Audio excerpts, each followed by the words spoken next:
Good morning, everyone. This is Father Nate, missionary priest in Italy, and thanks for joining us today, March 1st, on No Greater Delight, our podcast on Marian feast and Marian meditations.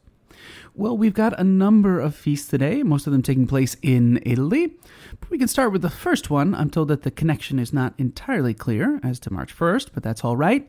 They celebrate Our Lady della Croce in Crema in Italy. So this is a shrine to Our Lady on the road to Bergamo, about a mile away from the city of Crema in Italy.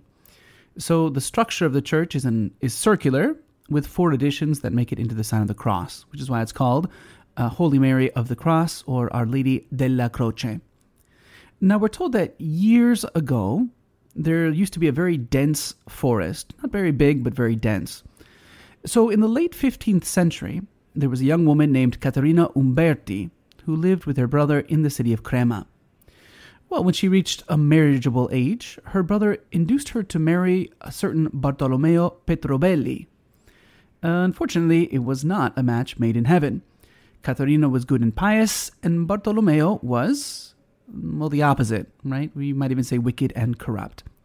So it was an unhappy marriage for Caterina and uncomfortable for Bartolomeo, because his rude ways shamed her, and her holy life was a reproach to his scandalous way of living. So after a year of turmoil, Bartolomeo decided to kill Caterina. Having made up his mind, he lost no time in putting his plan into action. So he suggested that they take the road up to Bergamo and visit his parents.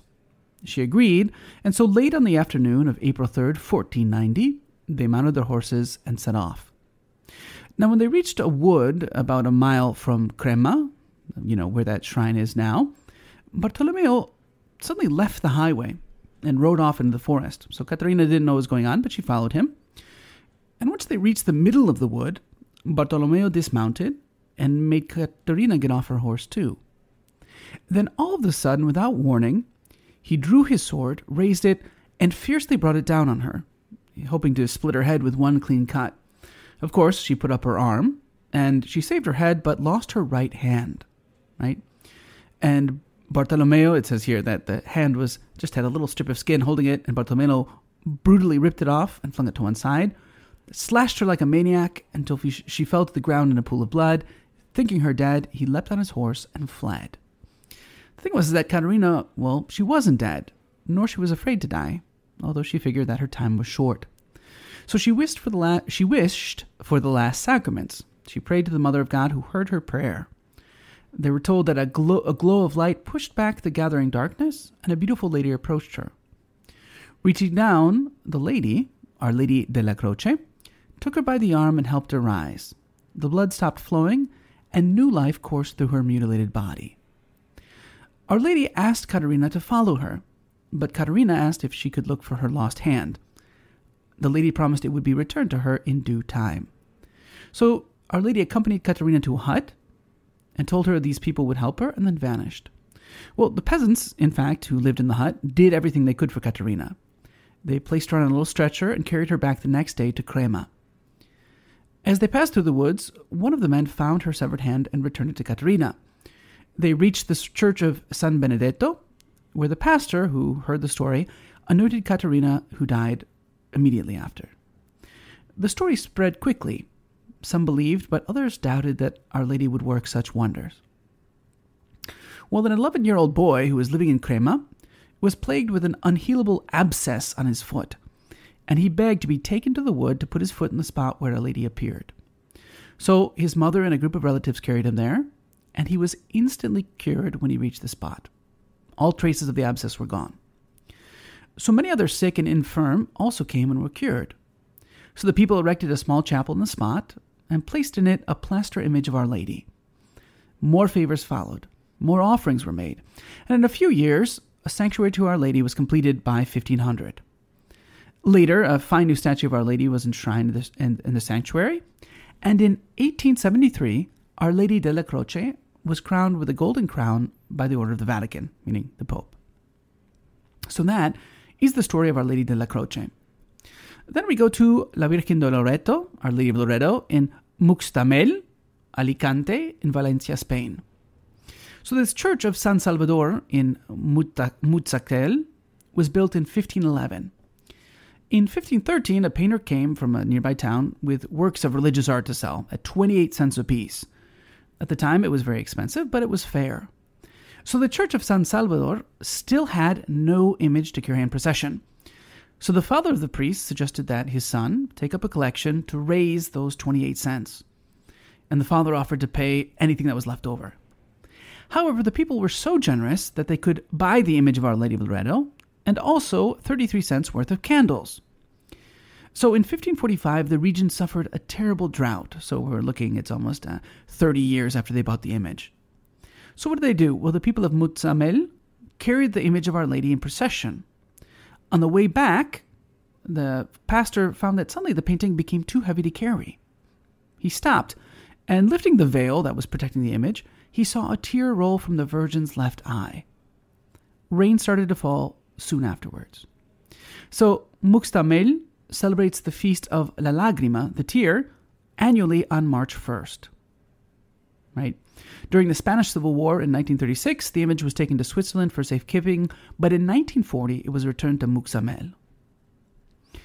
Likewise, in Italy, they celebrate Madonna di Maccabei Arand, which, according to a story, there were some shepherds who found, in the place that is now occupied by the shrine, they found an image of Our Lady, a statue, amongst the brush, right?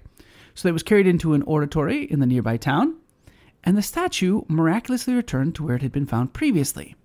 And so for that reason, they built a shrine on that place. Likewise, in Latera, Viterbo, Latium, Italy, they celebrate Madonna che ha aperto gli occhi, Our Lady who opened her eyes, right? It was on this day that parishioners saw Our Lady in a nativity painting open her eyes in 1875. So that miracle is celebrated annually. And last but not least, they celebrate in Rome Madonna delle Bombe, Our Lady of the Bombs, because it was on March 1st, 1944, that the Piazza del Santo Uffizio, the place where the Holy Office, the Congregation for the Doctrine of the Faith, was bombed out. But Our Lady, Madonna della Grazia, Our Lady of Grace, on the exterior of the oratory of St. Peter's, was unharmed. And that's what we're celebrating today in the Marian world on March 1st. So for today's Marian meditation, taken from the book by Father Ildefonso Villar, we start with meditation 43, entitled The Purification of Our Lady. This mystery of the life of Our Lady is one of the most touching. There the heroic degree of her virtues shines forth in an extraordinary manner. So we have the first point, her recollection. It was ordered by the law that after the birth of a child, the mother should keep indoors 40 days before her legal purification. How willingly Our Lady kept this injunction of the law. Her love for recollection and prayer was great indeed.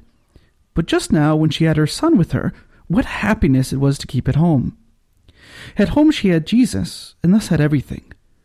What more could she desire or find outside? I think that something similar should happen also to you. Strive to keep Jesus in your heart. Once you have him, what else can you want? If there is aught else that you long for, it means that you are not able to enjoy his presence. And we also have the second point, her purity. Our Lady was conceived without sin. Always she was without blemish or stain, always more shining and pure than the sun. Nothing ever ruffled the sweet beauty of her immaculate perfection. Yet now she had to appear before the priest in order to be purified. Purified of what? What an example! What impurity was there in her, purity itself? She, so fond of cleanliness of heart, is not yet satisfied, and craves for greater cleanliness still. Do you love purity so much? Do you show the same eagerness to purify your soul at Holy Confession? Do you make use of all the means that the Church places at your disposal to clean and sanctify your soul? If Mary is not satisfied with her immaculateness, if she, if possible, would be more immaculate still, how can you indulge in complacency? Do you think Our Lady, when looking at your soul, feels very pleased? Will she find there the cleanliness she loves? Give a thought to this, and feel shame. Ask your mother a share of her love of that delicate and precious virtue. Ask her to have a passionate love for its shining beauty. For today's reading from The Admirable Heart of Mary by St. John Eudes, we continue reading Chapter 5, The Divine Sovereignty Mirrored in the Admirable Heart of Mary.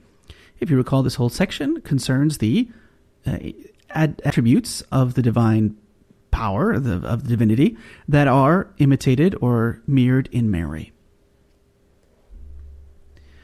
But let us listen to the voice of the Holy Fathers, or rather to the Holy Ghost speaking through their lips. When Mary became the mother of the Creator, she was established sovereign lady over every creature, says St. John Damascene, and he adds, the Son of Mary put all things under the sway of his blessed mother. O most holy Virgin, exclaims St. Anselm, God Almighty has wished to make all things possible to thee, as they are to himself. Having made her the mother of his Son, says the commentator Eusebius Emessinus, God raised her to the dignity of the Queen of angels and men, and gave her sovereign authority, after himself, in heaven and on earth. Nothing is capable of resisting thy power, observes St. Gregory, the Archbishop of Nicomedia. Nothing can withstand thee. All things comply with thy commands. All things obey thy sway. Thy sovereignty is over everything. God has given her absolute power in heaven and on earth, remarks Saint Bernard. He has placed our life and our death in her hands. Other writers assure us that the power of the Blessed Virgin Mary has no limits when she wishes to help those who invoke her with good dispositions. Her help is omnipotent. Her intercession with her Son possesses never-failing virtue. St. Peter Damian says that when she appears before the dread tribunal of the Divine Majesty, her Son does not regard her as his servant, but as his mother, having all power over him. He therefore receives her prayers not as petitions, but as commands. For how would it be possible, O Blessed Virgin, adds the saint, that he whom thou didst bring forth, even though he is almighty, should resist the maternal authority he has given thee over him? Another father of the Church, looks like this is Theophylactus, says, the Son of Mary is pleased exceedingly to have his mother ask for anything on our behalf, for he desires to give her whatever he vouchsafes to grant us through her intercession. He is most happy to be able thus to show her some gratitude for all he has received from her in his incarnation. St. Bonaventure tells us that the very name of Mary is, after God, all-powerful. We should not marvel at this. The Archangel Gabriel said to her, the Lord is with thee, and Mary contracted a new alliance with the Son of God, who thus became her own. Their union is so intimate that they have but one flesh, one mind, and one will. One is the flesh of Mary and of Christ, one their mind, their will, and their energy. And Mary's Son is sovereign Lord of heaven and earth. The mother of Jesus Christ is the absolute mistress of heaven and earth, and her sway is over all things. Christ is the Lord, Mary the Lady. She has been placed over every creature. Whoever prostrates himself before the Son to adore him bends the knee to honor the Mother and implore her help. Thus speaks the learned and devout Arnold of Chartres, who lived in Saint Bernard's time, being his disciple and friend. Hello, and we hope that you enjoyed listening to our Marian podcast. In the spirit of Saint Bernard of Clairvaux, we say to you that there is no greater delight than to spread the devotion of Our Lady. We hope you share these sentiments and encourage you greatly to share with a loved one. Know that you are always in our prayers, and we ask that you keep us in yours. God bless.